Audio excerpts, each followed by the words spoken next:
al oído, William. Sí, señor. La gente se pregunta por qué se insiste tanto en los impedimentos del magistrado Carlos Bernal y no se habla de Antonio José Lizarazo, si estuvo pago por el gobierno, si estuvo en La Habana y si participó de todo lo relacionado con estos nuevos constituyentes, o ¿cómo es que dicen más Maduro? Constituyentistas, William. Constituyentistas de La Habana. ¿Por qué? Porque es que este pisco, Antonio José Lizarazo, fue pago por el gobierno, allá estuvo sentado, y está en la Corte Constitucional ahora. Entonces, ¿cómo es la vaina? Y no pasa nada. Y no pasa nada.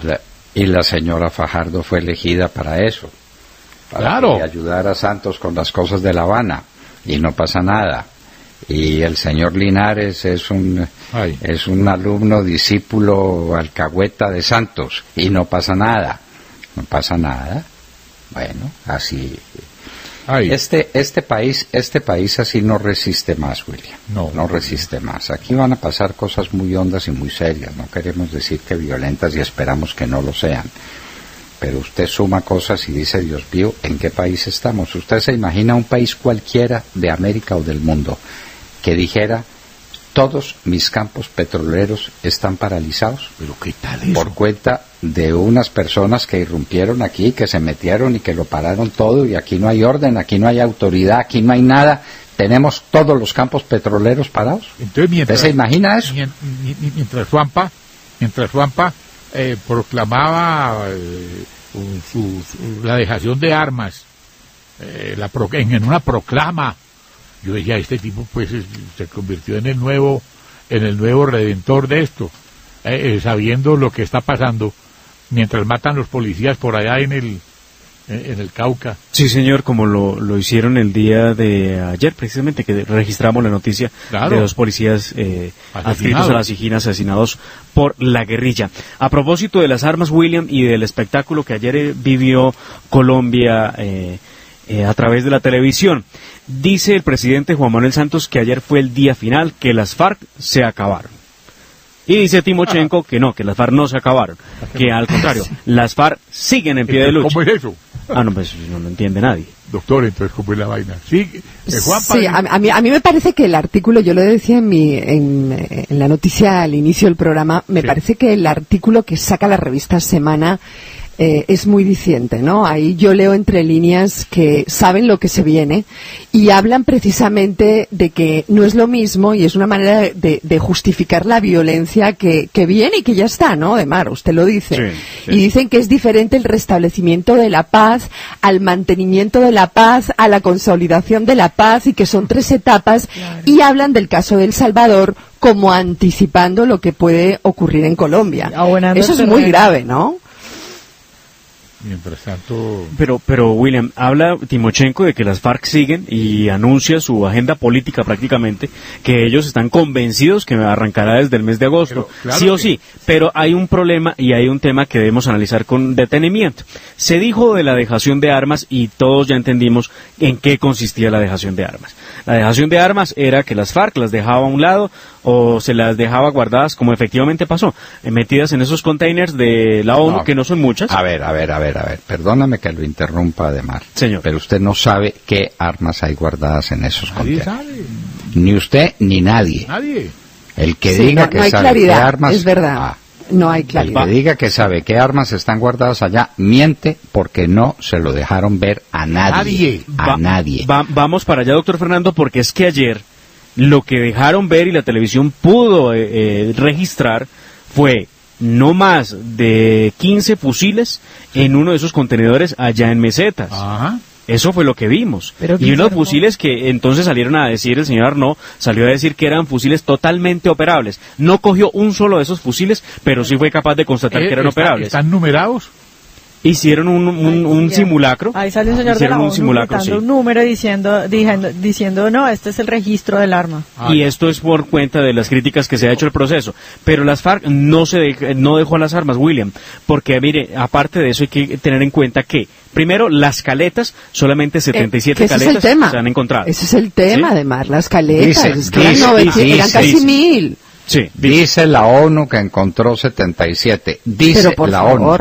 Pero 77 frente a casi 1000, frente a 900 y pico que dicen las FARC que tenían, eso no es nada, nada. Según lo acordado en La Habana, las FARC podrán crear sus propias agencias de vigilancia.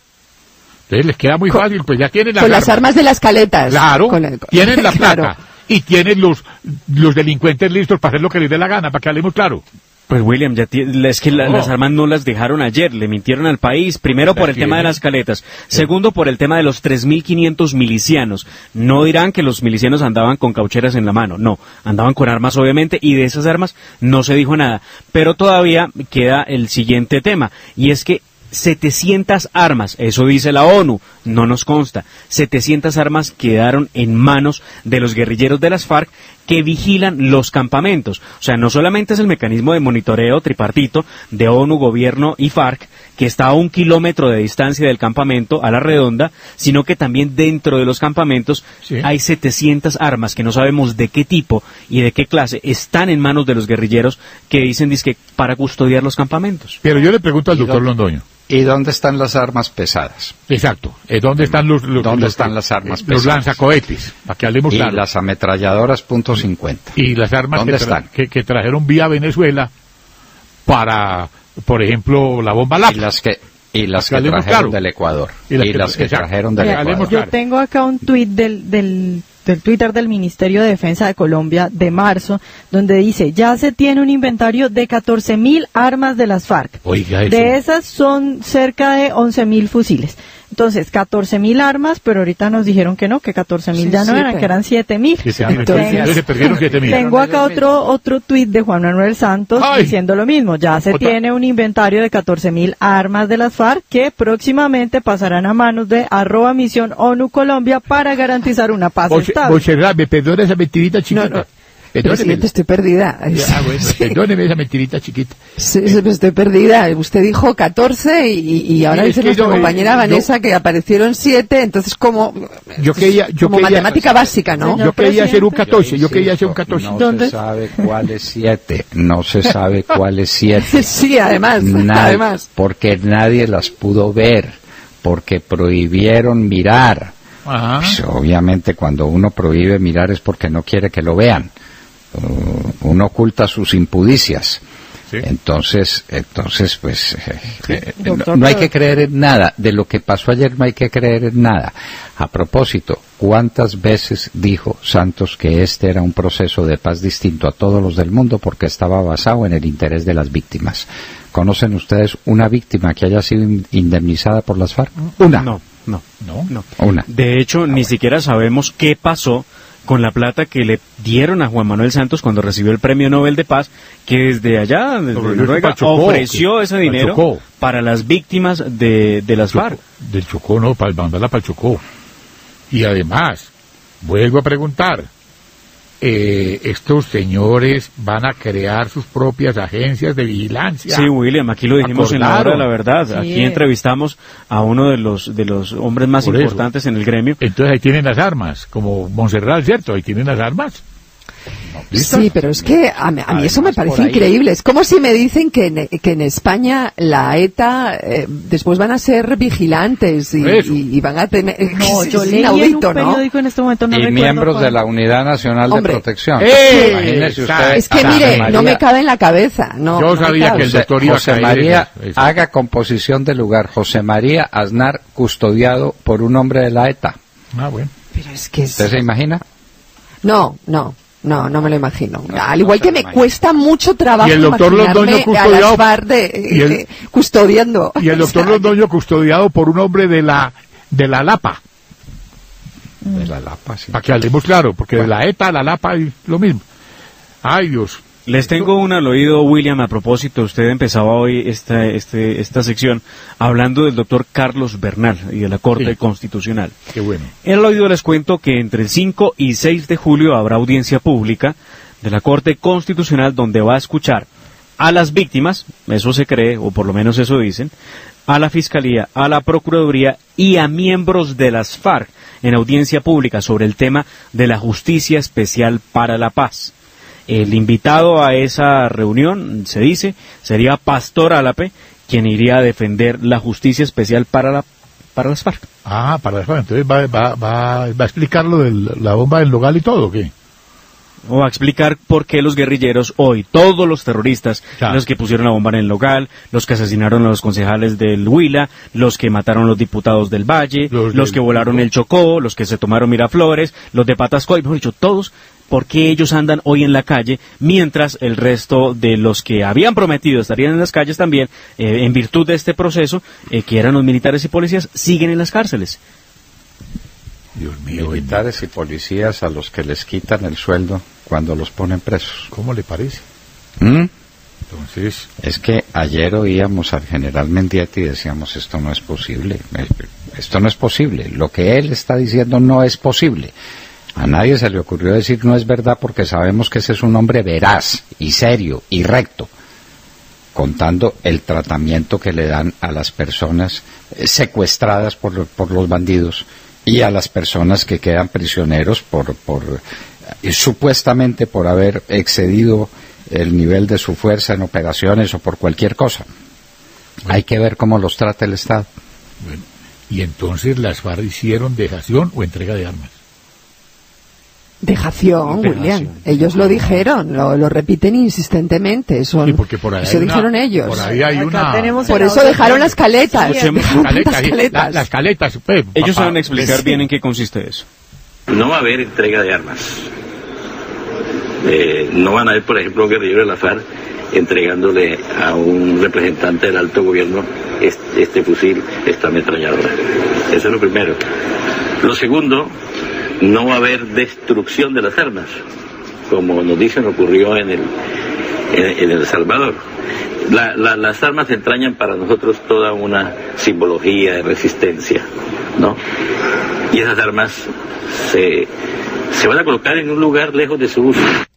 Vean, ese es un audio del 2015, o sea, desde el 2015 nos lo dijeron en la cara, eso ya se veía venir. Ay, doctor, por Dios. Claro que se veía venir y la gente no cree. Bueno, y repito, ¿dónde están las víctimas indemnizadas por las FARC? Exacto. No es que a usted no lo han indemnizado, doctor. Bueno, la preguntita, aquí entre nos. Y a los huérfanos de mis escoltas. Sí, a Rosa, y a las viudas de mis escoltas. Sí. A ver, ¿dónde ha habido una indemnización de alguien golpeado por las FARC? Sí. Bueno, pero pues hay una señora, tal vez ella fue la única indemnizada, una señora del Club El Nogal, que sí recibió, le nombraron a la hermana en un alto cargo del gobierno. Y entonces está regada por todas partes hablando de la paz y de la reconciliación y del amor, todo por cuenta de un puestico que le dieron a la hermana. Entonces, ella estará a nombre de las víctimas en esa famosa audiencia de Mar. Claro. Seguramente, claro. Ya. Entonces, ¿y cómo va el tema de los desplazados por la paz? Bueno, pues ¿cómo les parece que, según la Agencia de las Naciones Unidas para los Refugiados, una de las principales preocupaciones de instituciones y organismos en Colombia es el ascenso del desplazamiento de personas en pleno posconflicto, porque es que ya estamos en posconflicto, ¿no? Ajá. En el 2016 se presentaron 47 desplazamientos masivos con una cifra de 18.386 afectados. Y bueno, resulta que esos mismos son los desplazados que ya hay en estos primeros 5 meses del 2017. Es decir, en plena paz, según Santo, tenemos ya los mismos desplazados que el año pasado. Es que él tiene el país marchando. Marchando al abismo. Sí, porque uno puede marchar al abismo, ¿cierto, Montserrat? Sí, pero muy preocupante los datos que nos da Vanessa, ¿no? Y es un poco contradictorio, ¿no? De ahí ese artículo, insisto, de las revistas de Mana ambientando lo que se nos viene, ¿no? Porque el desplazamiento ha aumentado en muchísimas zonas, por ejemplo, sí, en el Chocó, en muchísimas. La pregunta es ¿por qué? Bueno, obvio, porque hay más narcotráfico, porque las FARC siguen en el negocio y porque no hay Estado, ¿no? Que no hay Estado. La ausencia del Estado es total, doctor Londoño. Bueno, y yo sigo con mi tema petrolero. Sí, señor. Como no me creen, como parece que hablar a uno y es como si oyeran llover, pues tengo que repetir y repetir y repetir. Colombia sin petróleo no es viable. ¿Cierto? Y nos estamos quedando sin petróleo. Esto ya es el anuncio de una muerte segura. No hay ninguna posibilidad de subsistencia. En este año no ha habido una hectárea de sísmica, no 1 kilómetro, no se ha hecho una hectárea de sísmica. Sin sísmica no hay pozos exploratorios, sin pozos exploratorios nadie puede encontrar petróleo. Si Colombia no encuentra petróleo, en 4 años estará importando gasolina. ¿Oyeron? Importando gasolina. ¿Cuánto representan las exportaciones de petróleo del total de las exportaciones nacionales, Vanessa? Si no lo sabe, me hace el favor y lo estudia. Bueno, y nos pusieron, pues, acuérdese, cuando su papá decía, Colombia es café o es nada, y nos pusieron a importar café también, ¿o no? Sí, en su momento. Hemos importado café del Perú y hemos importado café de muchas partes. El precio del café está bajando dramáticamente en los mercados internacionales. A nadie le importa. Los problemas del país no importan. Ayer el doctor Montenegro, presidente de la Asociación de Pensionados, de los fondos de pensiones, daba el datico del hueco que hay en las pensiones. Es decir, el dinero que se necesitaría para poder pagar las pensiones de jubilación sin acudir al hueco pensional, al hueco del gobierno. ¿Sabe cuánto es ese hueco? ¿Cuánto es, doctor? 38 billones de pesos. Bendito. Tenemos un huequito de 38 billones de pesos en pensiones. ¿Para qué hablar de esos temas, no es cierto? No, sí. ¿Para qué? Yo le escuchaba, esto se lo escuchaba también al doctor Oscar Iván Palacio, refiriéndose a ese tema, y decía que la cosa está seria, que la cosa no está fácil. Y entonces bueno, el ministro paga. A ver, dejemos que Demar nos explique, que Demar, que está metido allá, nos explique ciertas cosas. ¿Qué pasó con el Código Disciplinario? El Código Disciplinario quedó aprobado, pasó a sanción presidencial. ¿Qué pasó? ¿Quedó engavetado? El Código Disciplinario, doctor Fernando, lo que tengo en información es que falta conciliación, ¿sí? Es lo único que faltaba. Ay, pero, lo hacen? A ver, averígüelo bien. Yo entendí que ya estaba conciliado, que ya estaba listo, que eso estaba en manos del presidente para sanción. Averigüémoslo bien. Listo. Porque pues el Código Disciplinario desapareció. Aquí las cosas se difuminan, se deshacen. Sí, en el aire. Sí, no. Sí.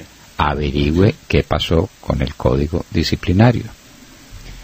Y hay otras cositas para averiguar, otras cositas en materia legislativa. ¿Qué pasó con la rebaja de los costos de salud a los pensionados del 12 al 4%? ¿Qué pasó con eso?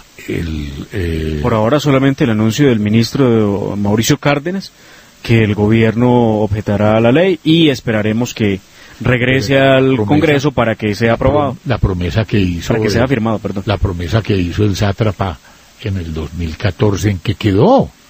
Porque él dijo, en campaña, ofreció que ese problema lo iba a solucionar. Entonces, ¿cómo es el piñón de reversa de esto? ¿En qué van a dejar a esta gente? No, en todo pues todo para los bandidos. Es que ese es un 8% más de pensión.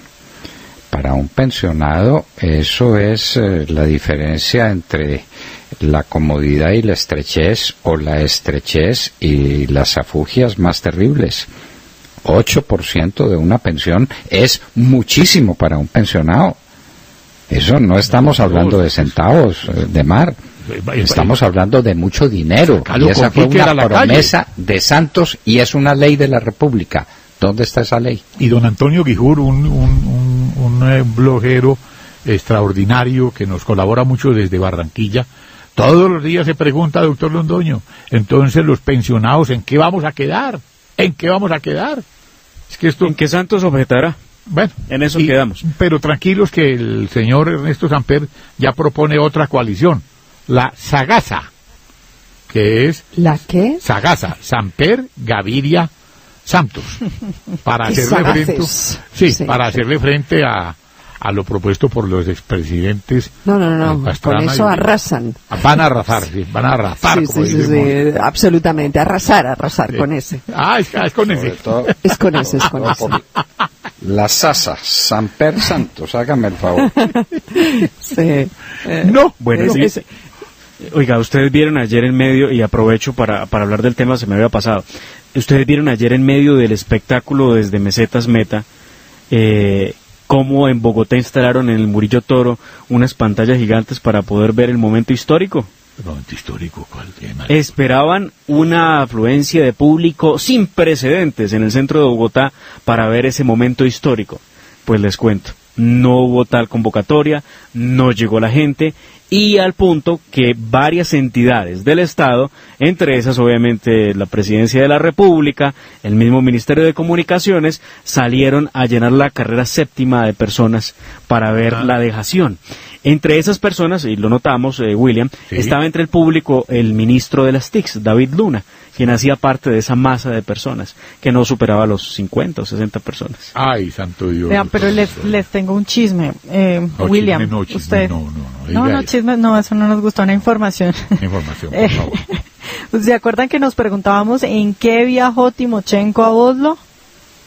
Bueno, pues ya está la información. Viajó en un Falcon 7X, supuestamente mandado desde Oslo, pero además el chisme es que Aerosupport, que es la compañía que presta el avión, que al parecer se lo prestó al gobierno de Oslo para que le mandara a recoger a Timochenko, dice que Timochenko, cuando la azafata le preguntó qué quería comer, pues Timochenko dijo que una lechona. ¿Una lechona? Sí, que una lechona. En el Falcon 7X se fue y pidió una lechona. Ay, Dice un amigo por ahí que es fiel oyente de la hora de la verdad, que al marrano como lo críen. Muy bueno. Ay, Demar, como ya vamos a tener nuestro invitado, esperamos que sí. Le recuerdo el artículo 166 de la Constitución. El gobierno dispone del término de 6 días para devolver con objeciones cualquier proyecto cuando no conste de más de 20 artículos. Sí. Esos 6 días pasaron hace mucho tiempo. ¿Las objeciones se hicieron o no se hicieron? Se anunció que se presentarían, sí señor. No, cuando el proyecto contenga de 21 a 50 artículos, pero ¿hace cuánto quedó aprobado el proyecto? El proyecto se aprobó, doctor Fernando, el 16 de junio. Ya estamos a 28. Estamos a 28. Recuerde usted que el 20 salieron a vacaciones. No importa, no se suspenden términos. Tiene 10 días cuando el proyecto contenga de 21 a 50 artículos y hasta de 20 días cuando los artículos sean más de 50. Pero esto se trata de una norma muy breve. ¿Y entonces significa, doctor Fernando, que el gobierno repensó y entonces le va a cumplir a los pensionados? Pues eso le pregunto a usted, hágame el favor y vaya al Parlamento y averigüe. Entonces, Juanpa quita a Fedegan el manejo del fondo del ganado y regresa Laptosa a Colombia. Así estamos, doctor López. Eso, William, es de una gravedad inusitada. ¡Gravísimo! Es tan grave como que nos quedemos sin petróleo. Exacto. Es tan grave como la caída del precio del café. Es tan grave como cualquiera de las noticias graves que han sobrevenido en Colombia. Porque por ahí anda algún imbécil diciendo que no se preocupen, que ese brote de Aptosa eran unas finquitas y unas vaquitas. Por Dios. Alguien que abrió la jeta por ahí. Ignoran lo que es la transmisión de la aftosa y los peligros que representa y los costos para combatir la aftosa y el tiempo que se necesita para que a Colombia la vuelvan a declarar país libre de aftosa.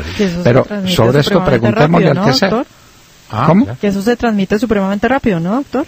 Ave María, y además por vías y por caminos que no son visibles. En eso mejor dicho, si no estamos al tanto con la vacunación, no hay nada que hacer, nada. Y lo de la vacunación pues quedó en manos de Minchi Rinchi, pero preguntémosle al que sabe. En un minuto estaremos con José Félix Laforí, presidente de la Federación de Ganaderos, Fedegan. En un minuto.